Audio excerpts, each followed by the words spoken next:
چھٹا حق یہ ہے کہ بیوی کو چاہیے کہ خاوند کی بات کا جواب بصیرت سے دے۔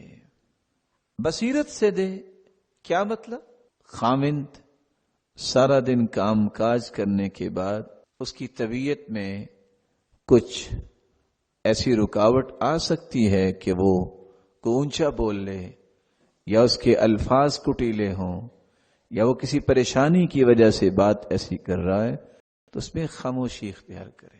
رملہ بنت الزبیر رضی اللہ تعالی عنہا، جن کی تربیت نبوت کے گھروں میں ہوئی تھی، ان کے خاوند ترش مزاج تھے، خالد بن یزید۔ اتفاق سے انہوں نے ایک دن غصہ کیا تو وہ خاموش رہی۔ انہوں نے اور غصہ کیا اور ساتھ یہ بھی کہا، تم اس لیے خاموش ہو کہ میں کچھ غلط کہہ رہا ہوں، یا اس لیے خاموش ہو کہ تم میری شکایت اپنے بھائیوں تک پہنچاؤ گی؟ صاحبۃ البصیرہ عورت نے جواب دیا 3 طریقوں سے۔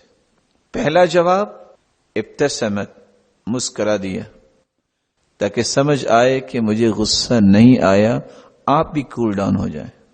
دوسرا جواب، لا ھذا ولا ذاک، نہ تو میں اس لیے خاموش ہوں کہ آپ نے کچھ غلط کہا، اور نہ میں اس لیے خاموش ہوں کہ میں شکایت اپنے بھائیوں تک پہنچاؤں گی، میں کیوں شکایت ان تک پہنچاؤں؟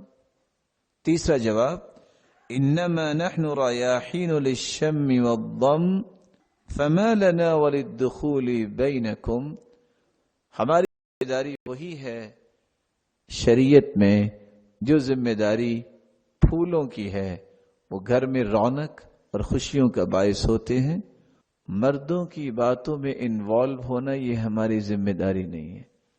یہ بصیرت کے 3 جواب تھے کہ اگلے 24 سال خاوند کو کبھی ایسے الفاظ بولنے کی ضرورت محسوس نہیں ہوئی۔ تو چھٹی بات، بیوی کو چاہیے کہ وہ خاوند کی بات کا جواب بصیرت سے دے۔